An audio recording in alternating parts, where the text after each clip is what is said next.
Está se tornando real diante dos nossos olhos. 8 de janeiro se transformando em pizza. Todos os vândalos golpistas soltos. É isso que propõe um projeto de lei que deve passar facilmente pela Comissão de Constituição e Justiça da Câmara Federal. E a chantagem para aprovar em plenário também é escancarada. O PL, que tem a maior bancada da Câmara, já avisou que só vai aceitar para a sucessão do Arthur Lira um nome que se propuser a colocar a anistia dos golpistas em votação. Salve galera, eu sou o Maurício Ricardo, inscreva-se, ative o sininho, deixe o like ou dislike e o seu comentário que sempre soma muito ao debate. Em comparação com os eventos do bolsonarismo na Paulista, o de sábado foi um mico, flopou. Você deve ter acompanhado os números. A extrema-direita levou para Paulista entre 40 e 50 mil pessoas. Em fevereiro, arrastaram 185 mil. E a pauta não era muito diferente. Outra coisa que o sábado também mostrou foi o derretimento inegável do poder do próprio Bolsonaro como força política, com o coach roubando os holofotes e deixando Malafaia e o próprio ex-presidente espumando o canto da boca. O que eu quero dizer com isso? Eles estão divididos, estão dando cabeçada. E o fato, cuja bola eu já tinha cantado aqui, é que não existe bolsonarismo moderado. Para boa parte da militância, o imbrochável já está broxa. E eles estão adorando a virilidade histriônica, mitômana, mentirosa do coach que quer fazer prédio de 1 quilômetro de altura e abençoar os favelados, usando as palavras que ele usa. Não existe, na minha opinião, qualquer interesse popular real na anistia daqueles vândalos. As imagens, não só do 8 de janeiro, mas de todo o terror psicológico que eles impuseram ao país na campanha eleitoral, que já ameaçava o golpe, na não aceitação depois da vitória do atual governo, nas portas de quartel, nas rodovias bloqueadas, na violência nas ruas de Brasília, enfim.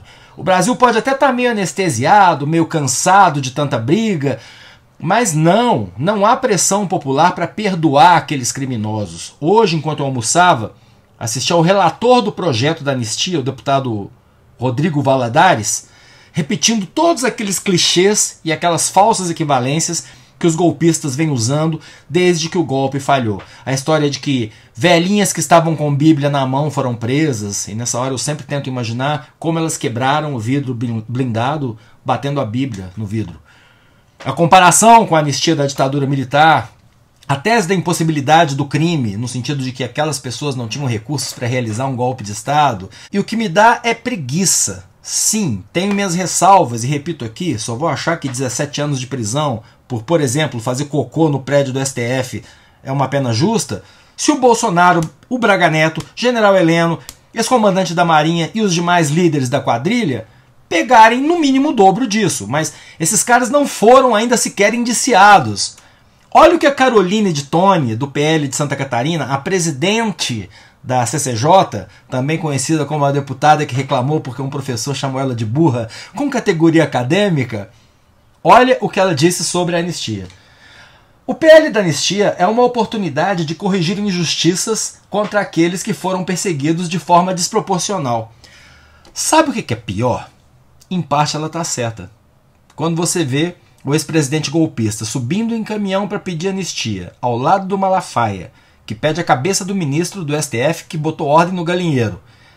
Ele lá, Bolsonaro, livre, leve e solto, e ainda procurando grandes manifestações de força política para amedrontar, para constranger, para ameaçar o judiciário, e ver a velhinha que estava com a Bíblia na mão e uma pedra na outra. Sim, a velhinha foi perseguida de forma desproporcional. Mas a solução não é, de forma alguma, anistiar a velhinha ou quem foi preso em flagrante. É prender os mandantes, obviamente. Sim, eu sei que tudo tem um time, uma coisa, outra coisa. Eu estou me referindo à sensação de justiça. Agora, voltando à entrevista do relator à Globo News. Eu fico abismado, me dá cansaço físico, me dá desânimo, quando eu ouço gente como ele falando, e foi o que ele disse na entrevista, precisamos pacificar o Brasil. Como se a gente tivesse vivido uma guerra civil depois das eleições presidenciais. Não há o que ser pacificado quando quem está fazendo a balbúrdia é um lado só. Não houve enfrentamento entre esquerda e direita como eles dão a entender o tempo todo. Houve extremistas de direita bloqueando estradas, pedindo golpe em porta de quartel, com apoio dos militares, e depois quebrando palácios. O que eles chamam de a esquerda, que eu chamaria de os democratas, só foram lá e votaram contra aquele governo negacionista e retrógrado. Só isso que a gente fez, exerceu a democracia. E essa é a suprema ironia. Eles continuam tentando mobilizar as multidões que eles conseguem, coisa que ninguém no campo democrático está fazendo, para pressionar as instituições. Eles continuam apostando na polarização, ao mesmo tempo em que pedem pacificação. Eu fico me perguntando se esse não seria o momento de nós, que queremos ver militar golpista e político golpista na prisão, irmos às ruas. Olha que se organizar não fica difícil não, viu? Uma coisa é ir para a rua pelas pautas do governo. A briga vai começar já na escolha da cor da camisa, porque nem todo mundo que votou no Lula é petista. Outra coisa, diferente e bem mais viável, é dizer: gente, aqueles 40 mil na Paulista, no mesmo sábado em que 65 mil paulistanos foram à Bienal do Livro, 1/4 do número de pessoas que foi a última concentração do Carnagolpe, aqueles 40 mil não representam o Brasil. Pesquisa Datafolha, em março desse ano, mostrou o que já era esperado. 64% dos brasileiros são contra a anistia. A favor tem 31%, que são aqueles 31% que a gente tanto conhece, que tanto barulho fazem.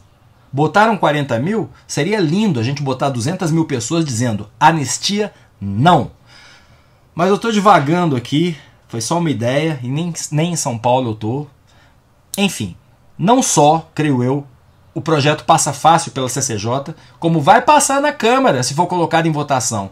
E é por isso que o PL e os bolsonaristas do Centrão estão sacando essa carta na manga, dizendo que só votam em alguém para assumir a presidência ano que vem se esse alguém se comprometer a votar o projeto de anistia. E o que me assusta, mas eu posso estar enganado, é que eu não vejo a luta contra essa anistia como prioridade nas articulações do governo, que tem que avançar com reforma tributária, aprovar o orçamento do ano que vem, arranjar compensações para as desonerações. Em resumo, continuar tentando manter, pisando em ovos, a sua governabilidade com um Congresso hostil. Então, lembrando que temos 3 poderes nessa república, me parece que o mais interessado em articular contra a anistia seria o STF, que pelas suas atribuições não deveria, não estou dizendo que não faz, mas não deveria articular. Então veja, meu amigo e minha amiga que me prestigiam com a sua audiência, se não é razão para começar essa segunda-feira bem desanimado. Aceito palavras de esperança e de consolo nos comentários. Eu sou Maurício Ricardo, inscreva-se nesse canal, ative o sininho, deixe o like ou dislike seu comentário que sempre soma. Lute pela democracia, sem anistia.